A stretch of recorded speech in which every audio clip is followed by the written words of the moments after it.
అగ్గిలో పడిపోతున్నాడు, నెలలో పడిపోతున్నాడు. పాపం తండ్రికి బాధ కదా. అప్పుడు వాడు నొరగ కాచుకొని పండ్లు కొరుక్కొని మూర్చిలను దానిని వెళ్ళగొట్టుడని అడిగింది. కానీ ఏమనుకుంటామా మోర్చెళ్ళిపోయి నొరగ కాచుకొని ఏమనుకుంటామండి ఆటోలు తీసుకెళ్తాం.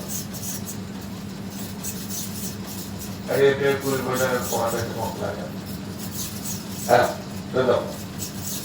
అప్పుడు వారు నురుగు కాచుకొని పండ్లు కొరుక్కొని మూర్చిలను దాన్ని వెళ్ళగొట్టుడని ఈ శిష్యులను అడిగింది.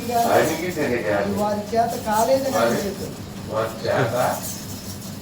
ఏదైతమ్మా అది నెలకొట్టడం చేత కాలేదు.